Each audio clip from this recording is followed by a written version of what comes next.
Hi, Group J. Today we are going to be reading Chapter 3, Chicken Bone. As I step over Mrs. Gobblecracker's body on my way to breakfast, I start to worry. 100 years sounds like a very long time, but what if 100 years goes by really fast? I decide to wear my cow costume as a disguise, just in case Mrs. Gobblecracker wakes up, just to be safe. "Aren't you hot in that?" asks Luke. "No. Yes. I don't want Mrs. Gobblecracker to recognize me." "Stop talking about Mrs. Gobblecracker!" screams Violet. "Stop talking about Mrs. Gobblecracker!" I copy her. And she's saying, "Stop copying me. Stop copying me." While Mrs. Gobblecracker is asleep, I finally have time to hang out with Luke and Violet. I try and get Luke and Violet to laugh at me.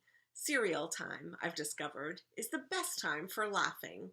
If I can get milk to come out of my nose, they always laugh. And if my parents sleep late, I can make them laugh by saying bathroom words. And then, whenever it's got all these characters, it's like words you're not really supposed to say. And then and then the toilet broke. Look at how much they're cracking up. But after cereal time, I have to work much harder to get their attention. "If you want, you can milk me," I offer Violet. "Ew," says Violet. "Okay, I'll milk myself and fill up a glass for you," I offer. "Get away from me!" screams Violet. I follow Luke and Violet around the house and think of ways to impress them. Mary follows me. "Can I draw a mustache on Mrs. Gobblecracker while she is asleep?" asks Mary. "No, that is way too risky," I tell her. "But she's snoring really loud," says Mary. "I'm busy," I say, waving her away. Waving away her imaginary friend. "Hey guys, do you want to see a magic trick? See the stick in this hand?" I say. Then I put my hands behind my back. "Now it's in this hand. Ta-da!" "That's the worst trick I've ever seen," says Luke. And here she's saying, "I'm going to pull it out. Ready? 1, 2. They didn't even want to see me eat a napkin. "Want to see me eat a napkin? Left hand on red." They're playing Twister. You guys, how do you think that Dory's feeling when this happens with Luke and Violet, when they're not really paying attention to her and they're kind of like, don't want to be bugged by her? How do you think she might feel? Maybe that's something you can talk about with a grown-up or write somewhere. "Hey guys, do you know that I can sing without opening my mouth? I'm dead serious. Listen." "Can you please hum somewhere else?" says Luke. Here she is going, and he's just saying, "Pink," picking up toenail polish for himself.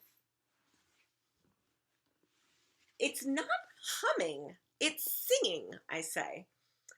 "Wait a minute, is that sweat?" says Violet, looking up. "Are you covered in sweat?" she asks. "Take that thing off." "Nope," I say, and fold my arms. "I will not." "Why do you always have to act like such a baby?" asks Violet. Then my mom yells, "Rascal! It's 100 degrees! Take that costume off right this second." I am boiling mad. Ooh, what a great way to describe being mad. Boiling mad. What else boils? Why would she say boiling mad? "I was singing! You are interrupting!" I collapse onto the kitchen floor. The tile feels cool on my hot face. My tears fall onto the diamond patterns in the tile that I know so well from so many temper tantrums on the kitchen floor. As I'm screaming and kicking and crying, I unbutton my cow costume and strip down to my underwear because it's way too hot to have this temper tantrum in a cow costume, not because they told me to. When I'm all done, I put my bathing suit on and go outside. And I want to show you the letters here. They're in italics, which which we've talked about before. It's when the letters are a little slanted, and it tells the reader like to really emphasize those words. Now she's outside and you can see.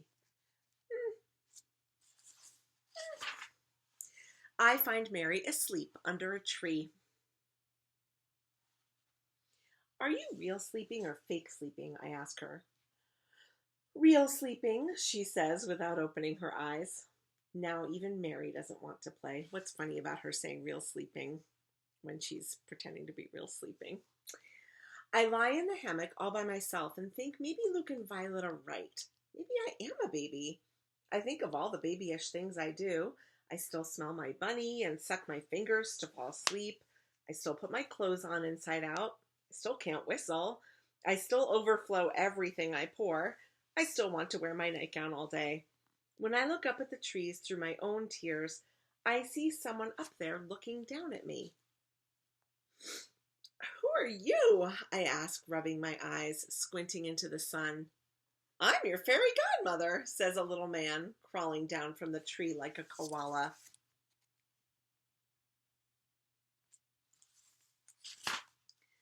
Are you sure? I ask. You don't look like a fairy godmother. Well, pretty sure, he says, but he looks kind of confused to me.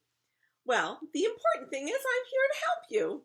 He says his name is Mr. Nuggy and that he lives in the woods. Boy, do I need help, I say. Can you turn me into something else? I have too many problems as a human. Sure, he says. How about a pineapple? Okay, I say, shrugging. Why not? He takes out his wand. 1, 2, 3, ta-da! I look down at my body. I don't feel like a pineapple, I say. Do I look like one? Mr. Nuggy looks at me very carefully. He sniffs me and pokes me. Then sadly, he shakes his head no. I'm sorry. It's okay. But then I have an idea. How about a puppy? I say. Can you turn me into a puppy? Definitely, he says, jumping up excitedly. No problem at all. He's lucky that I'm already really good at turning into a puppy. 1, 2, 3, and he waves his wand. I drop to my hands and knees. Woof, woof, woof. I bark and wag my tail. Mr. Nuggy looks very pleased. I turn into a puppy just in time.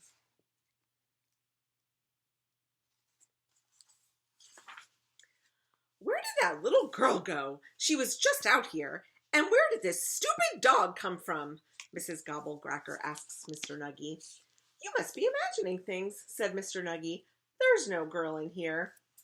I know you're up to something, Nuggy, she says. Your silly little tricks have never worked on me.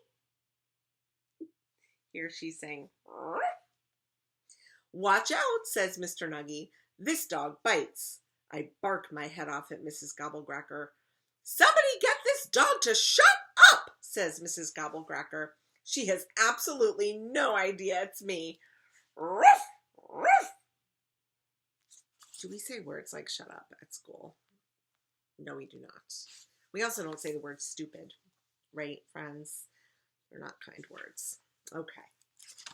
Woof, woof, I say, which means my human days are over, and boy, do I mean it.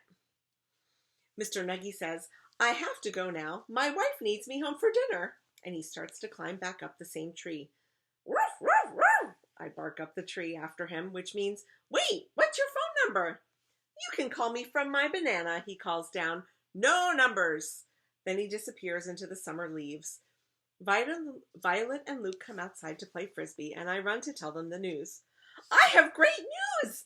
Mrs. Gobblecracker will never find me. Really? You decided to stop acting like a baby? Asks Violet. No, I decided to stop acting like a human, I say. Oh, brother, says Violet. Don't tell me. I don't want to know. No problem, I say, because I can't talk anyway. Woof, woof. Woof, woofy, woof, woof, woof, I say, chasing after the frisbee. And here, Mrs. Gobblecracker is noticing the dart. in her bum. Beat it, says Violet. But Luke says, come here, puppy, and he pets me. What's your name, puppy? I have to think of a very good name so that Luke will be excited to play with me. I concentrate really hard. Finally, I say my name without really opening my mouth since puppies don't talk. Chicken Bone. Your name is Chicken Bone? I nod my head yes and say, ruff, ruff, ruff. Luke looks pleased. Do you have an owner? He asks. I shake my head no and make my saddest puppy eyes ever. Well, he says, petting me, I could be your owner, but you have to be a good dog. Ruff, ruff, ruff, ruff. I jump around and wag my tail and do somersaults and to show how happy I am. It turns out Luke really wants to be a dog owner. I never knew. I have long, shaggy white fur with brown spots, and I have a pink polka-dotted bow and a wet nose, and I'm very jumpy, and I usually have spit on my face. Luke just can't get enough of me. He loves Chicken Bone.